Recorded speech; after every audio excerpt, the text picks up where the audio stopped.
Hey everybody, my name is Allie and this video is a follow-up to my previous video. I'll put the link below to when I was talking about my tarot planner.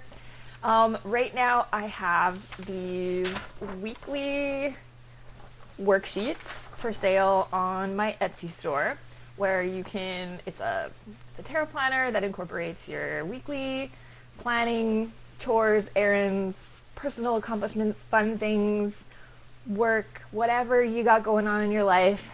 It helps you kind of organize your to-do list while incorporating a weekly tarot card as well. And then at the very bottom I have daily focus, daily gratitudes, where you can just kind of take inventory of all the abundance in your life and appreciate all the things that happened that day or that week, or just things that you're thankful that you have in your life to keep you in a positive and motivated mindset. So I have been working with this planner. Where are we now? We are on week 13. We're wrapping up the end of March. And so that concludes like the first quarter of the year. Now I do have, I'm flipping through all my pages here.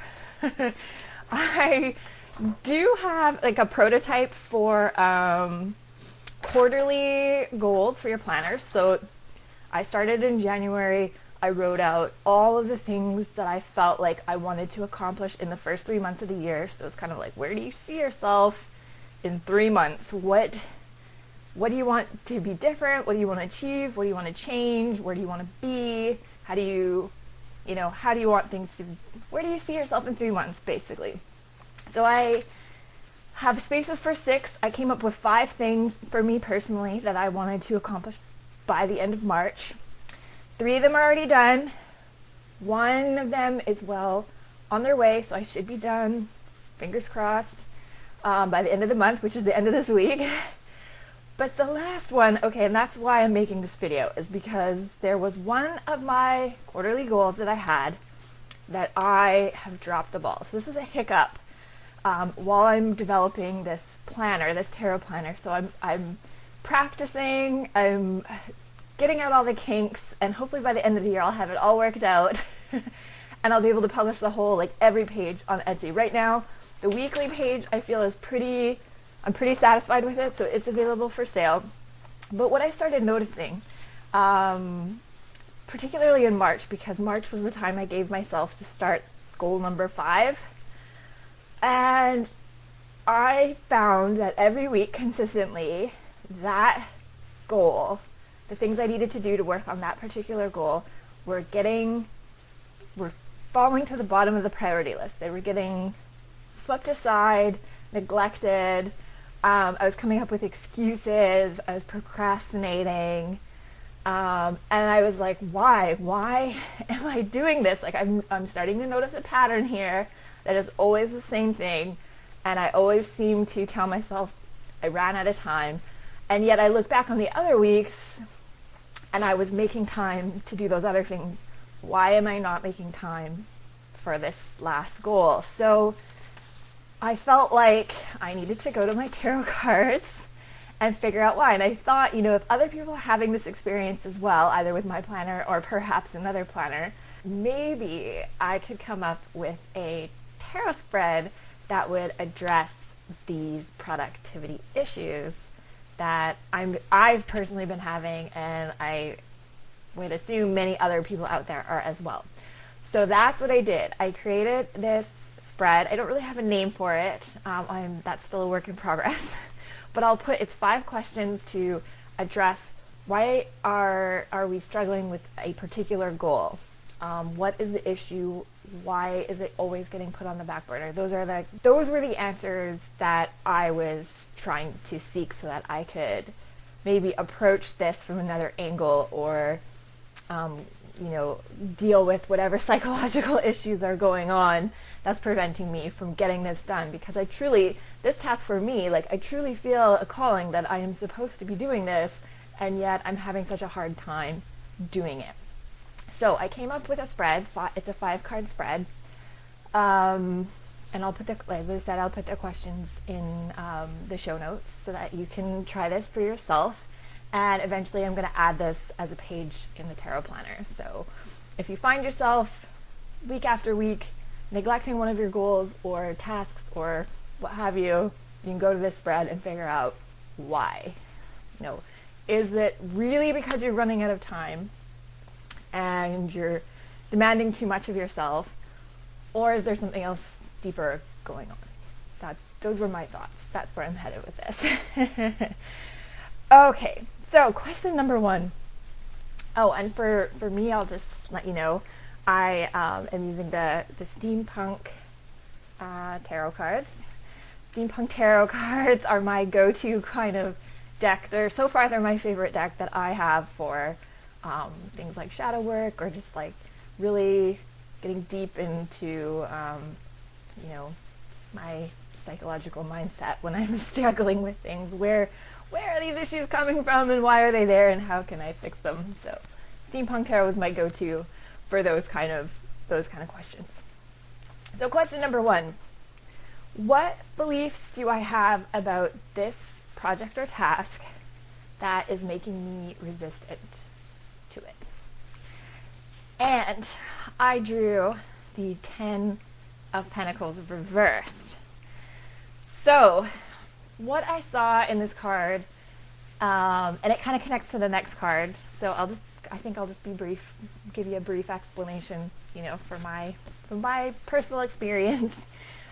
And I should let you know the task that I'm struggling with it's a writing project, and I already know about myself that I've never thought of myself as a writer. I don't think I'm particularly terrible at it, but I know I'm not great at it either. It's something that I could do, I just don't want to, and the reason I have felt a calling to do this anyway, despite it not being my kind of favorite hobby. But it's not about the writing, it's about getting the ideas out there. So that's something I already knew about myself, but I feel like there's something more going on because I'm still very resistant to starting this and getting it off the ground or taking it anywhere, really. It's going nowhere. So I drew the 10 of Pentacles. And one belief I think that this card showed me was that I feel like this task is a lot of work for very little financial reward. That I see it as sucking up a lot of my time, taking my energy away from my family or providing for my family in some way. And I'm personally, like as I said, I have writing has never been something I particularly enjoyed or fancied. I don't think I'm terrible at it. I just don't enjoy it. So it's not something I've really developed. And so, yeah, I guess I kind of feel like one of the beliefs I have is that it's a lot of work for not a lot of reward. So why am I doing this? That was one belief that came out of that. I think that's really the biggest thing that I pulled from that. The second question was kind of elaborating on that, like kind of going beyond beliefs, but what else is blocking me from working on this task? And it could be more beliefs. And I drew the 9, so it's interesting that I got both the 9 and the 10 of Pentacles side by side regarding what's blocking me. And so I feel like there's this strong message of success or a lack of potential for success, at least financial success. What I saw here in this card in particular, what is blocking you? So I see this woman, very well dressed. She's holding a falcon. Like, the impression from this card is that she has accomplished a lot, that she is well off. She has this fancy gate, and I feel like the gate is keeping others out, including myself. I feel like I'm on the other side of that gate, that I'm looking in thinking it would be wonderful to be on that side of things, but it's not for me. I feel like that that experience is for other people. Either, it's the financial success is for other people, or writing is for other people. It's not for me. I don't belong over there, although I'm still looking through that gate longingly in some way, wanting to be there, but believing that I am stuck or unworthy, and I'm on the other side. I'm trapped on the other side of that gate. So that's my block. So I have to figure out, how can I open the gate so that there's no more division between this us and them that I have built up in my head. Okay, question number 3. How can I release the block? Okay, so how can I open that gate? And I drew the Knight of Pentacles. So a lot of pentacles coming up, a lot of pentacles. So with the Knight of Pentacles, I see him, he's kind of here as like an advisor, so because he's a court card. I took Daily Tarot Girl's course on how to read court cards. I liked her philosophy of having a conversation with the courts and like what are they trying to say? Like, how are they advising me in this place? And I feel like the Knight is telling me that I don't need to rush this. Like, this isn't something that I need to put a deadline on. I can go kind of slow and steady as long as I'm steady. Like he's saying, you don't want to keep making excuses. You don't want to put this on the back burner. You need to incorporate this into a routine. So establish your routine. If I feel like I'm pushing myself too hard, fall back, make the routine every other week, or one day a week instead of 2, or whatever. Like, I just need to slow down a little bit, but I still need to have a routine. Like he's saying, like, don't give up on this. You have to push yourself. You're going to be resistant to this, but you have to keep moving forward. That's what I felt like he was trying to say. You want to pursue this goal. There is reward at the end, and make it routine, but pace yourself. Do it at a pace that's comfortable. And yeah, that's what I felt like he was telling me, that kind of acknowledging that I am resistant, that I do have issues. Yeah, it will be a struggle, but I need discipline. I need to be disciplined in order to unblock or get through the gate, if that makes sense. Makes sense to me. I relate to it. Okay, question 4. What reward will come from pushing through and completing this task? This was really interesting. This is where I got some interesting information. I got Justice reversed. And this is a really interesting Justice card. I'm noticing quite a few Justice cards. Like, normally the symbolism with the Lady Justice, you have the sword and the scales. That's very traditional. But a lot of Justice cards that I've noticed, at least in 2 decks I can think of right off the top of my head, this one and the Shadowscapes, instead of a sword, there is a white feather. And sure enough, on the scales is a white feather. And on the other side of these scales are a bunch of gems, treasure. It's a symbol of wealth to me, so I see like money and wealth, and they're weighing equal to the feather, which I interpret as saying that the money, the financial reward that's not the reward here. Finance, like a financial payout at the end, is not the reward you're going for. That has no weight. It's equal to a feather. It has no weight. It has no value. So that I can tell myself that is not the reward that awaits me at the end. That's not why I'm being called to do this. I need to look past that. So that was really interesting. The other thing that came from this card that I found really interesting was that So it's not about the financial reward, but it's about clearing some kind of karmic debt that I have. That was the message I got. Now, I'm not really one, like, I'm a bit of a skeptic, despite the fact that I read cards. My approach to tarot is a lot more kind of psycho-spiritual. So when I received the message, my intuition is telling me that I have some kind of karmic debt, where there's some pattern, either, I'll say past lives, it might be past lives, it might be this life, but somehow or another, I have created this pattern that I have to clear. I have to clear my name, or I have to prove to myself, to reestablish harmony, that I've got to break this pattern. I have to atone for it. I have to clear this debt that I have created. Apparently, I've been carrying this burden, or this karmic debt somehow. I don't know, I say karmic debt because I don't have a better word for it, but that was really powerful. I kind of stood back and was like, wow, okay, so that's the reward. It's kind of like justice. It's like clearing my name, atoning, paying for my sins, whatever.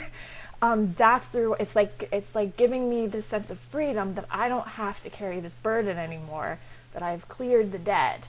I've paid back, that kind of, given back to, not society, but you know what I mean? I don't have this burden anymore. I'm freeing myself from this pattern.